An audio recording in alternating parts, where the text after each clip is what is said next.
Shri Gurubhyo Namaha Harihi Om.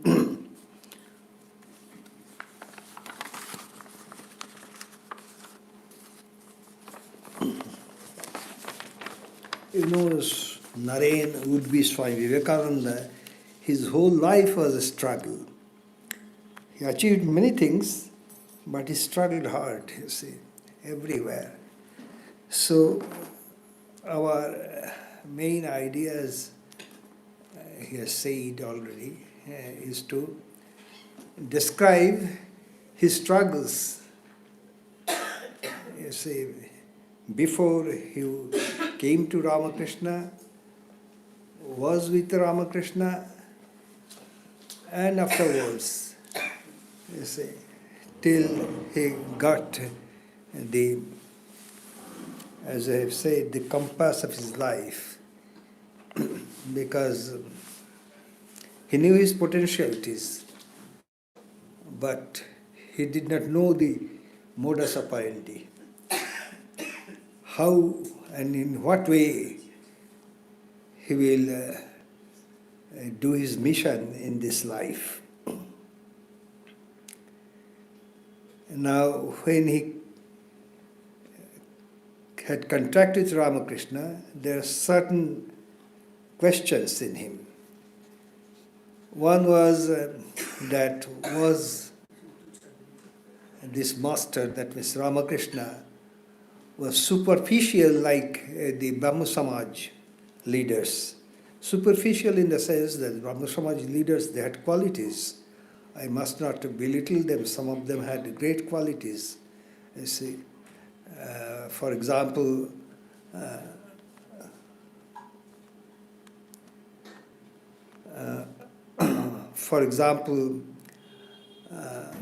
your Keshav Sen and Pratap Chandra Majumdar, they were big orators. But oration is not the final thing in spiritual life. You may be a big orator, but spiritually vacant, you see.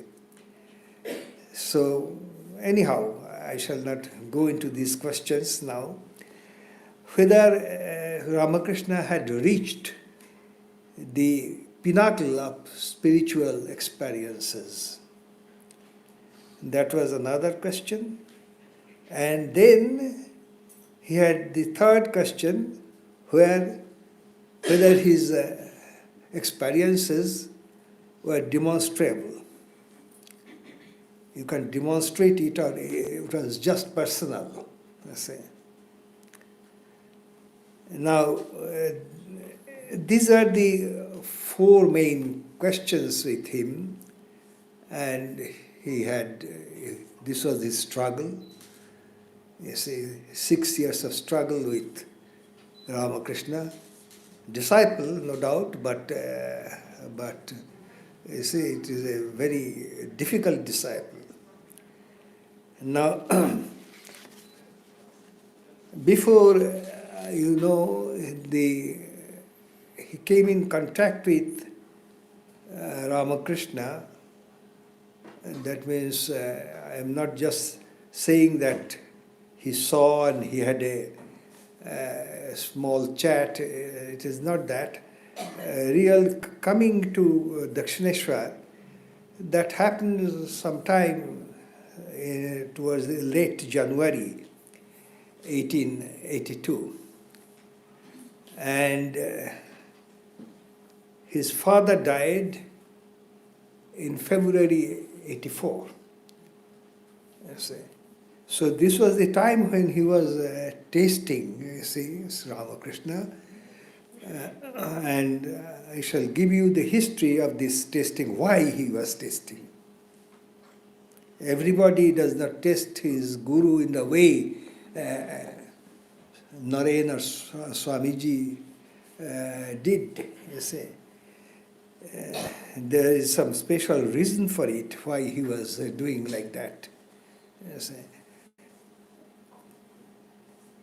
This happened, so the tragedy happened, his father died, and you all know the history. The family became very poor. They did not have square meals for months. Naren had the responsibility, being the eldest son. He had the responsibility towards his mother, two brothers, but he could not find a job, you see. Nowhere a good job he was finding. And finally he thought of Sri Ramakrishna. The Sri Ramakrishna talks to the Divine Mother, and he loves me, so I shall bank upon it. So he came, and finally, you know this story, this is a drama, you say, I shall not go into details of it. Finally, he was assured by Sri Ramakrishna that what he told was clearly, yes, Naren, that your family would never become affluent, but they would not lack bare necessities. So he was assured, and he accepted the mother, And Sri Ramakrishna was pleased very much that because this was, this was something that was lacking in him. He was not accepting the Divine Mother, so he accepted. So that is one story. Then you know that on 1st January 1886, something happened which is known as Kalpataru, etc. Naren and his brother disciples who would become monks, they were all absent. Naren actually was sleeping at that time when this was happening, because the whole night he was, doing nursing Sri Ramakrishna. He brought law books with him to Kashipur Garden House. He was preparing for the law examination, So it seems that 1st January evening he went to Calcutta. And 2nd January he went to give his fees for the law's examination. And then at that point, he was overwhelmed by a feeling that what I am doing, I am entering into a career and it will, it will sway me away. On the other hand, I have this opportunity, a great teacher is there and he loves me. Maybe through his grace I can attain everything in spiritual life. Because that was also his, two sides were there. In his, there's a tremendous worldly ambition and a tremendous ambition for spiritual experience. Because he was tired with listening to theories and etc. He wanted experience. So, but he gave the fees, came back to his room in Calcutta, began to read law books, and then finally he was seized with a kind of, a tremendous feeling that what I am doing is, without closing the books, he literally ran from his reading room. He used to call it Tong, the staircase room in his grandmother's house. From that Tong, he ran bare-bodied 7 kilometers, to come to Kashipur. Ran literally, by the haystacks, this, that, and one of the chappals was missing when he came here. Like a mad man, he arrived and came to the bedside of Sri Ramakrishna. Sri Ramakrishna looked at him and asked him that, in Bengali he said, Kire Porbina, won't you continue your study? Because he knew that was his sin. Then next day he again came and expressed his desire to be in perpetual samadhi, etc. And he got the reprimand from Sri Ramakrishna. Very low ideal, he said. You say, you are totally, you say, there is a higher thing than samadhi. It is seeing God with open eyes. And he said that you yourself sing that song, Jo kuch hai so tu hi hai, etc. All these things you know. Now, when Ramakrishna was finally gone, after 32 weeks from this thing, these talks with Naren, he would pass away. And after that, he had this problem that should he look after his really mother and brothers, or should he do what Sri Ramakrishna said? Sri Ramakrishna said that he should take the charge of these young boys, they should not go back home, and he actually guided him how to mold them, organize them in a certain disciples, especially Sharad. He gave him the charge that I did not find time to mold him completely, you should do the rest, etc. And on the other hand, this family, etc. Finally, he decided that he should renounce. It is not a big thing if one lady and her 2 children die of starvation. It has happened many times and it will happen also in the future. But on the other hand, what is happening, God appeared, in the human form, and if he did not renounce, then much of the meaning will be lost to humanity. This is what he is writing to the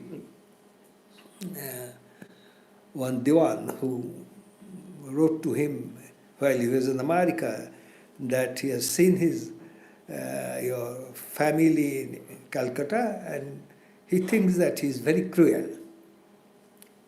Then Vivekananda replies that this was his idea. So if you judge me globally, you will not come to the conclusion that I am cruel. Yes. So finally he did it, but what I shall extensively tell you today is the witness of Mr. Brajendra Shil. He is a great man, versatile. He was almost, he was junior in age to Naren, but senior to him in General Assembly. And Naren, during this trouble, before he met Sri Ramakrishna, he took him as his philosopher and guide.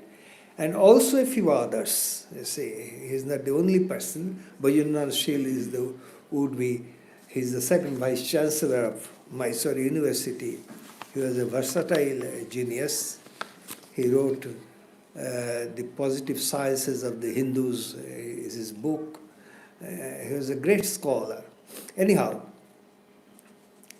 Brajendra says that he was a gifted youth when he came to me, free, unconventional in manners, a sweet singer, the soul of social circles, a brilliant conversationalist, somewhat bitter and caustic, piercing with the shafts of a keen wit the shows and mummeries of the world, sitting in the scorner's chair, but hiding the tenderest of hearts under the garb of cynicism.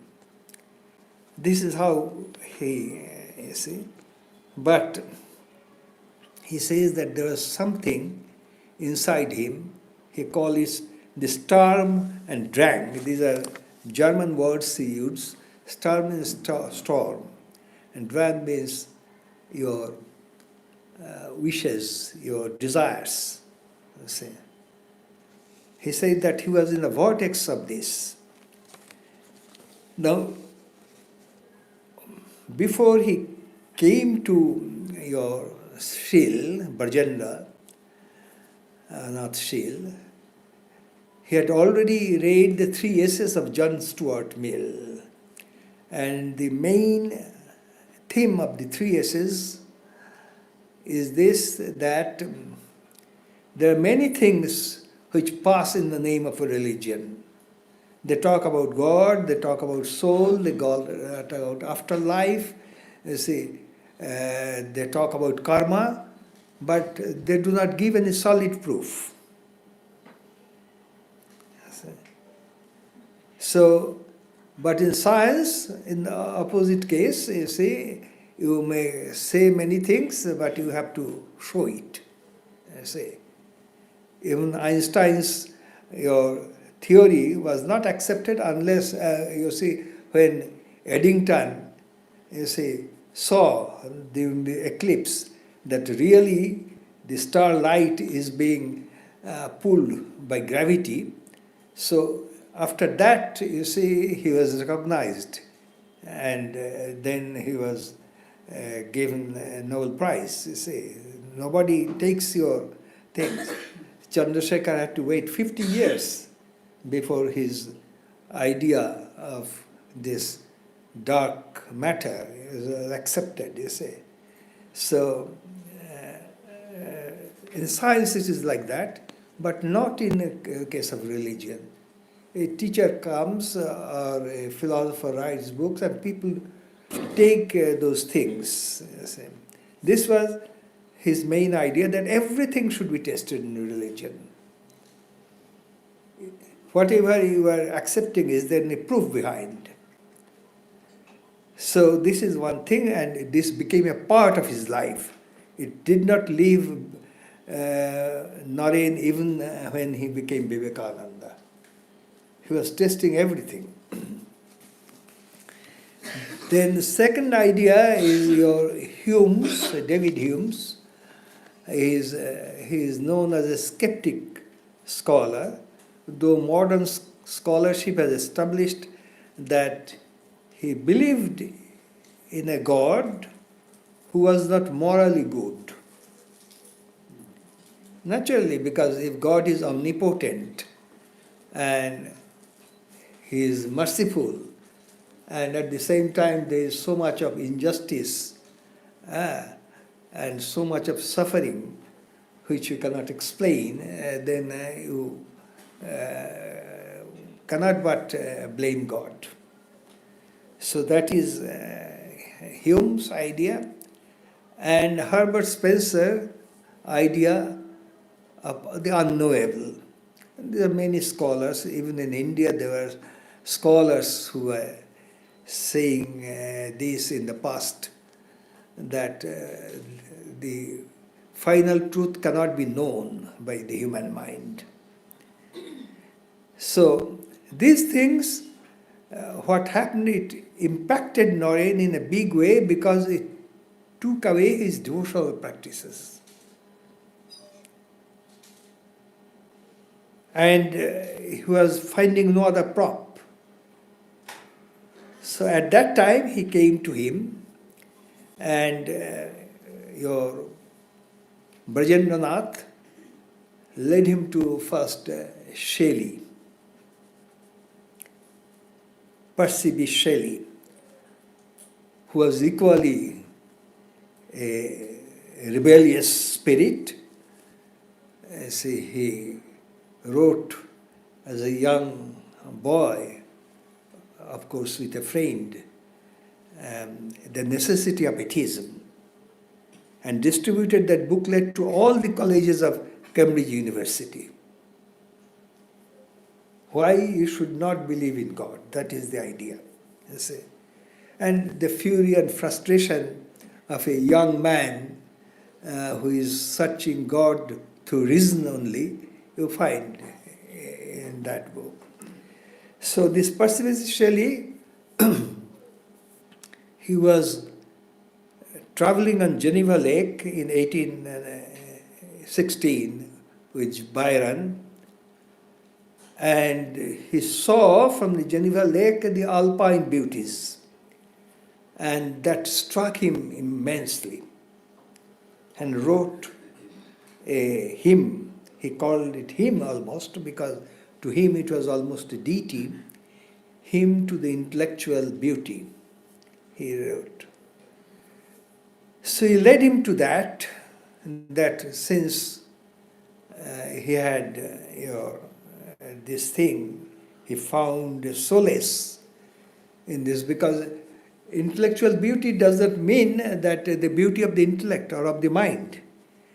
His idea, the poet's idea, is that whatever we think as beautiful is because of our imagination. And this imagination is a divine gift. That you are inspired by some beauty, it lifts you up, your spirit, and that itself is a great thing. You see. So that is the divinity, that's it. So he gave him this, Shelley's idea. Next hymn, so I shall not read from the Shelley's intellectual beauty, it will take much time, but you can go through it, you see, the idea of it. He's talking about that, these answers, you see, why this imagination comes and suddenly goes away, you see. Even to the poet, you see, Shelley himself writes in another place that by the time a poet is composing, half of his your original spirit is already dead. That means the first impact, you see, the inspiration which comes to the poet, that is something divine. Now, next he gave him that there is another unity, vaster, which is Shankara's monism. This Parabrahman idea, this is a higher unity, which englobes everything. But Naren, you see, accepted it, but it gave him no peace. Because it is a philosophy. And philosophy, if it is not turned into life, you say, how can you relate that philosophy with life? You see, that was his problem.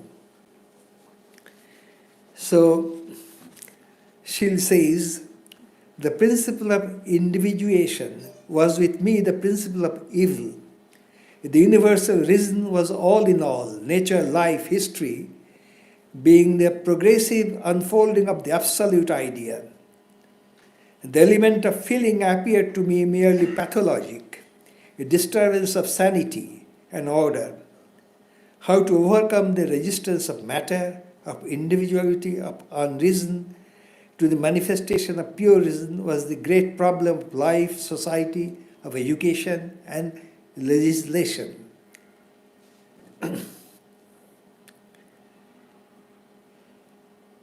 The sovereignty of universal reason and the negation of the individual as the principle of morals were ideas that soon came to satisfy Vivekananda's intellect and gave him an assured conquest over skepticism and materialism. But this brought him no peace, as I have said. His senses were keen and acute, his natural cravings and passions strong, and his youthful susceptibilities tender, his conviviality free and merry. So this was another type of man, you see. And to suppress these was to kill his natural spontaneity, almost to separate his self. The struggle soon took a serious turn.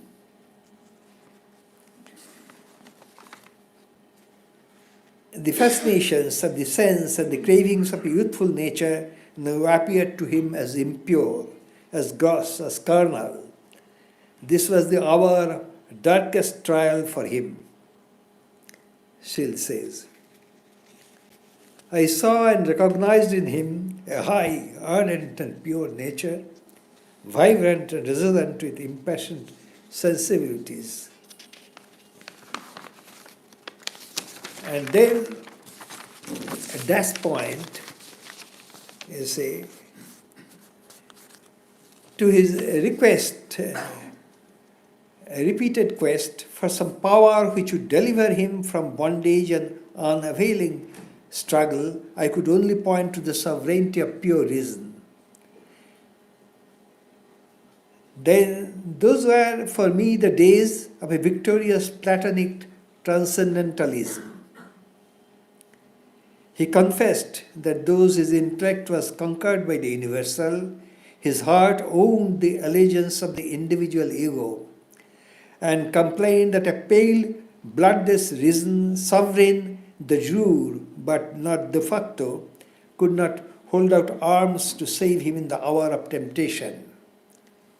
He wanted to know if my philosophy could satisfy his senses, could mediate bodily for the soul's deliverance. In short, he wanted a flesh and blood reality visible in form and glory. Above all, he cried out for a hand to save, to uplift, to protect, a Shakti or power outside himself which could cure him of his impotence and cover his nothingness with glory.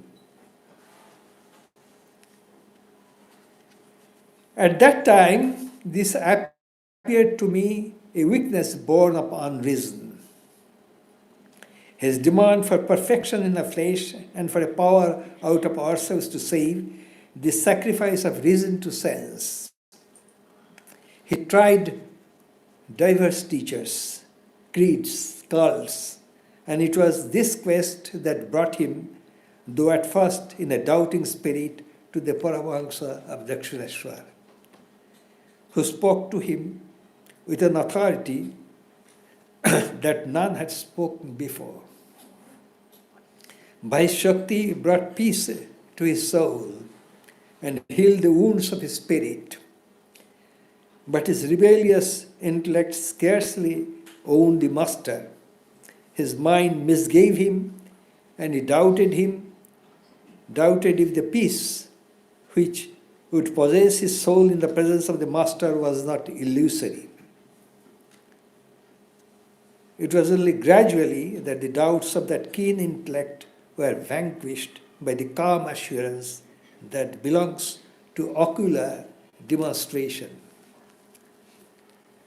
Mr. Sill's last sentence is a laconic depiction of a wonderful process which is described more fully in Swami Saradananda's magnum opus, Lila Prasanga. Brajen viewed Naren with the mind of an intelligent and erudite companion, but he was not a yogi like Sri Ramakrishna. Ramakrishna saw Narendra, and within a short time of 11 to 12 weeks, he knew the past, the present, and the future of the adolescent boy in front of him.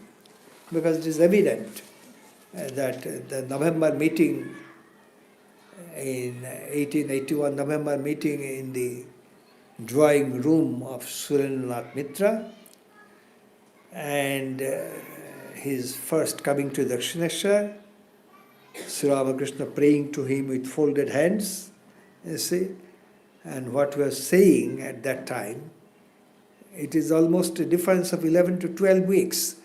And by that time, Sri Ramakrishna had already employed his yogic power to know this boy fully. He knew that he became an expert in meditation in his earlier incarnation, that he had traversed the path of pure monism in his past lives, that his mission in this life was to help him spread his message, and that in future he would be accepted as teacher of mankind. All these things were known to Sri Ramakrishna. Brajan's witness helps us to understand better what happened in the drawing room of Surendranath Mitra. When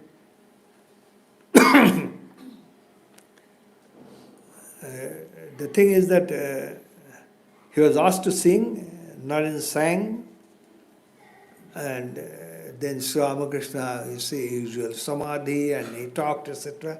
When the room became vacant, Naren crawled to Sri Ramakrishna. And the first question he asked, said, do you believe in God? He said, yes. Second question, what is the proof? He said, I see him clearly as I see you. So for this answer, he was not prepared. He could not believe that a human being could reply in this. So either he is a very great yogi, or he is a madman speaking to him, you see. So that, you see, gave him a, you see. So, the three most important things which happened in the life of Naren in 1886, and Brajan did not know these things. One was the experience of Nirvikalpa Samadhi. It happened much in the first part of 1886. Second one was the fact that he was commissioned by his guru to look after the brother disciples, the young ones, who Ramakrishna said that you must see that they do not go back home, that they remain united, you see. And the third thing is that in modern days they use the word very much, and this happened, Shaktipat. So Ramakrishna transferred his divine power to Naren, yes, a few days before his passing away. So these are the three most important things in the mystical development of Naren. But still, you see, his mind was assailed by doubts often. We know that in April 1887, he confessed to Mahendranath Gupta that at Atpur, he had an idea that God, etc., did not really exist. You see. So this Mill's idea that was haunting him, you see, be with him for certain time, and it will go away during his itinerant, you see, when he was an itinerant monk. The Cenobaitic monasticism and the charge of looking after his brother disciples seemed to Naren a big hurdle, since Baranagar Math came into existence in the third week of October 1886. In August 1888, he became an itinerant monk, you see. He was wandering from place to place, begging his food, reflecting, meditating, and also observing his countrymen, you see. And another thing, whenever there was any great scholar available nearby or any good public library, he used to, say, take advantage of it.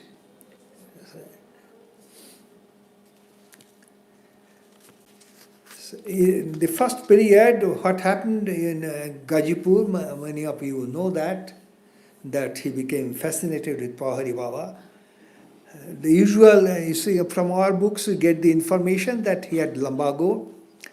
So he thought that by learning Hatha Yoga from this yogi, he would fortify his body and then will do his sadhana.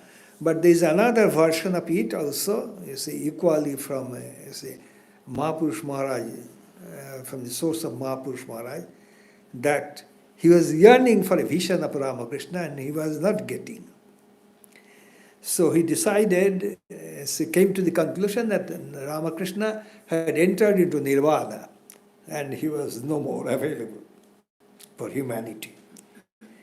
So naturally he wanted another guru, so Pahari Baba. And you know all these things, that the day he would take initiation, in the morning by his bedside, Ramakrishna appeared with an air of melancholy around him, you see. So, but he did not give up his resolution to go to Pahari Baba. He was trying again and again, and it was happening again and again. Then he finally abandoned it. See, the idea of taking Pahari Baba as his guru. So this is the, you see, one thing is there, you see, in this, he was a wandering monk, and as you know, Sri Ramakrishna has said this already, that he belongs to Akhanda God, that means pure monism. He belongs to the class of yogis who prefer pure monism. Now, in the Gita, there is a very enigmatic line in the 12th chapter. Te prapnumanti mameva sarvabhuto hite rataha. This is in the context of monists. They also come to me, they attain me, and they are engaged in the service of this, say, for the good of humanity. They are doing, engaged in those works. Now, in the long history of India, we do not have, you see, Shankaracharya and Madhusudana Saraswati, they helped humanity in their own ways. But, you see, monists, you see, they are serving people, we don't find them. But Naren was another kind of monist. He literally had a very sympathetic heart and he felt for the poor. This was one thing. So he's traveling, he was seeing this, etc. And first this idea he expressed at Hathras to his disciple Gupta, Sadananda. He said that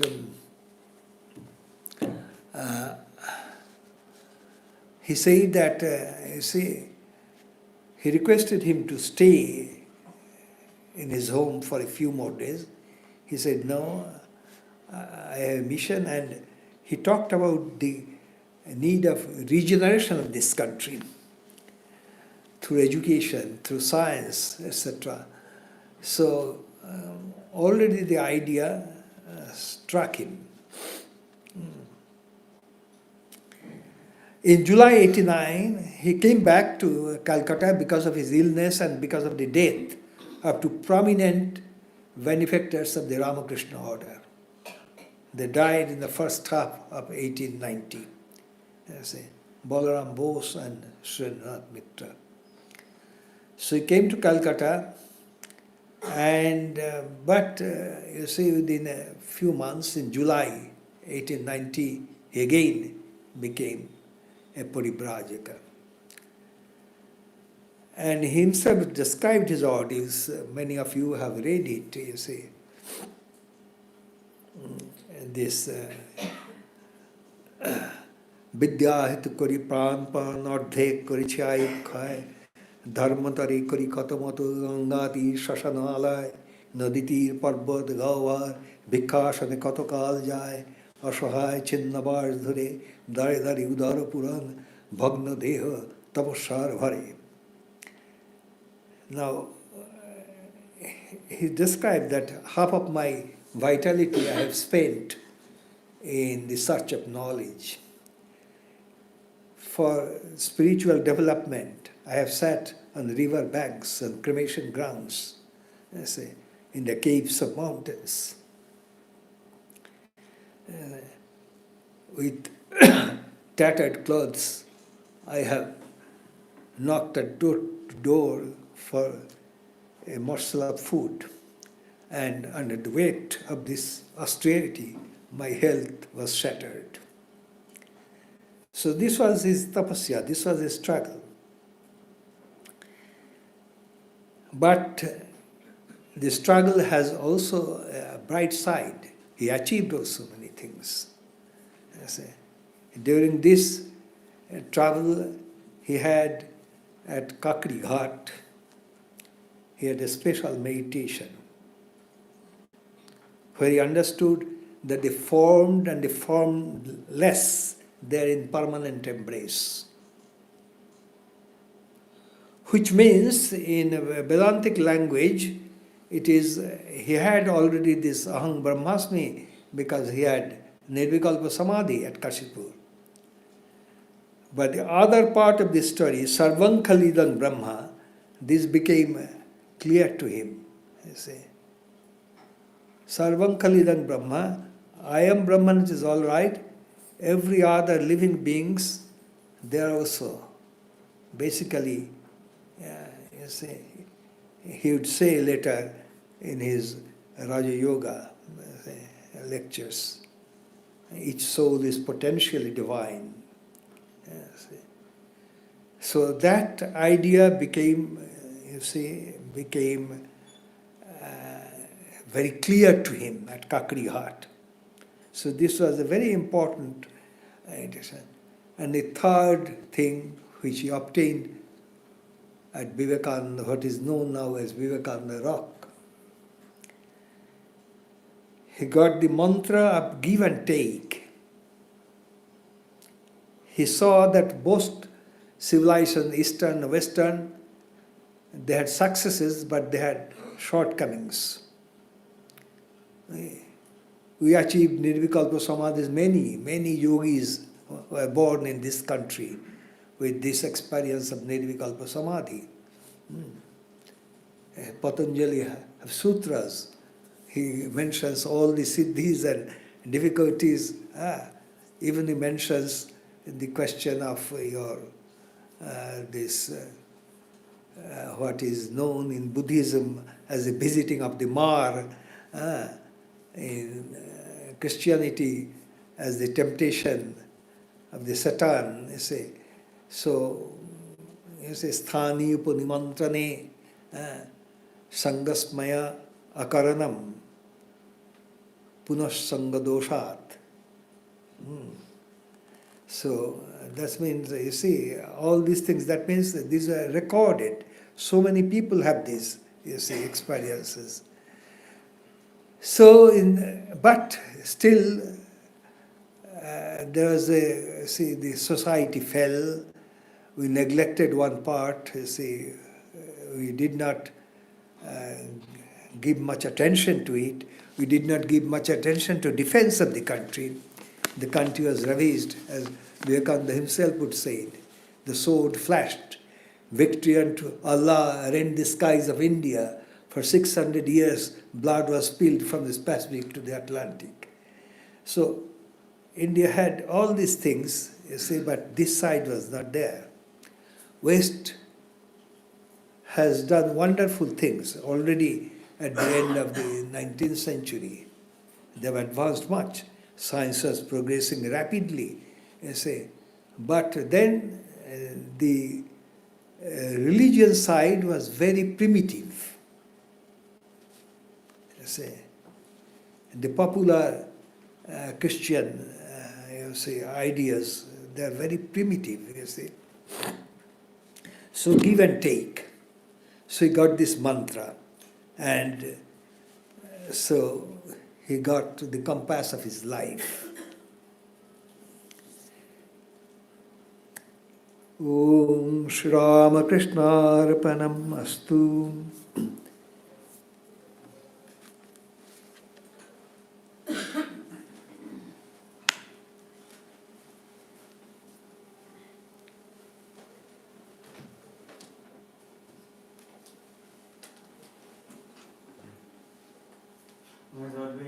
speaks at a very high level. Anyone would like to ask anything, one or two questions Maharaj can take, because there's still some 8-10 minutes. Because I think it will take quite some time for you to really absorb what Maharaj said.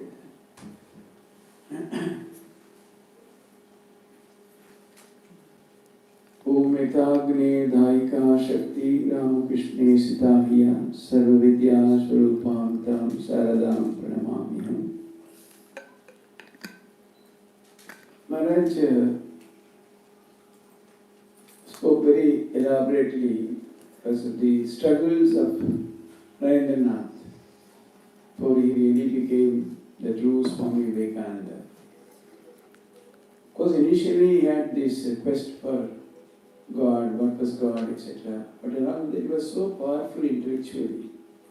And that's why he went to his mentor, so to say, senior in the college, Rajendra, and tried to seek intellectual solutions, so to say, because his mind was very powerful, but he was also having other struggles, and he was absolutely, there was no peace.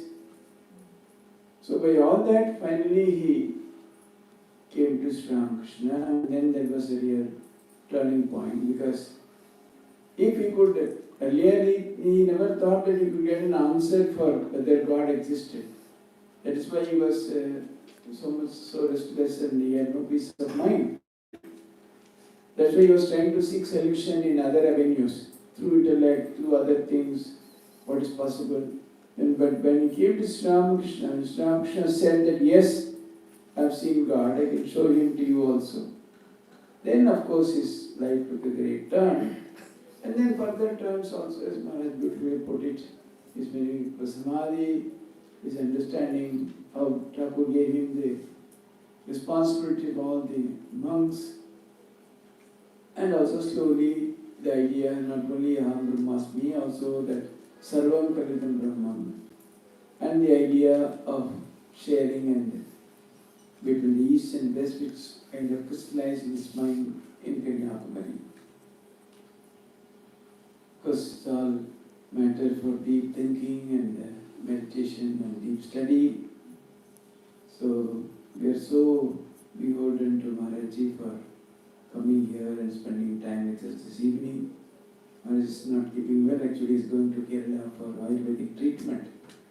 But still, Maharaj, as far as possible, he never refuses any request if it is within his. Actually, that's how once he became very seriously ill in Switzerland, because there was a function, huge celebration. After which, the West monks themselves have to do much of the cleaning and all. People have taken Rasagulla and the grass was spread everywhere. Hours he had spent cleaning it along with somebody. It was maybe some 10 years back, and he was not very young at that time, he was in the 70s maybe. He was so exhausted. Right at that time, a couple came, one Christian and one Hindu. And they were newly married. They had a lot of doubts. He spent hours and he became totally sick after that. He had to be hospitalized. He almost met his end, so to say. There was wrong treatment, even in a place like Switzerland, they delayed everything. But finally, somehow, he recovered and came back. Last year also he came, and again they had a lot of mistakes in his treatment.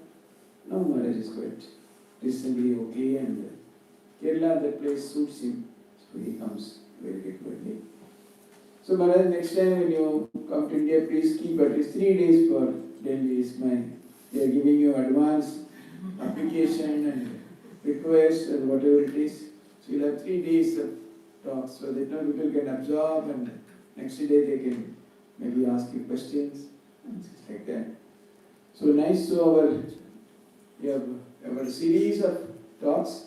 So please make use of all that. It's not possible. Somehow it's a divine providence that so many are passing through Delhi. So now we have our own Shivratri whole night on the 28th. 21st is Thakur's birthday. And most Swami from San Francisco is passing through Delhi. But then he may not be able to speak that day, but on his return he has promised toward the end of March he will stay 3 days. That I have not announced. And on the 4th and 5th we have Swami Yogatmanji from Providence. He will speak. One day here, one day in Gurgaon. And we have our Bhagavad Katha from 13th to 19th by Swami Girishanandaji. And then we have our Bhakt Sammelan and annual celebrations in April.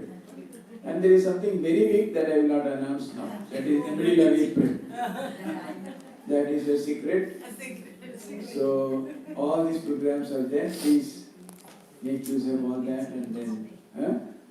Thank you. Namaskar.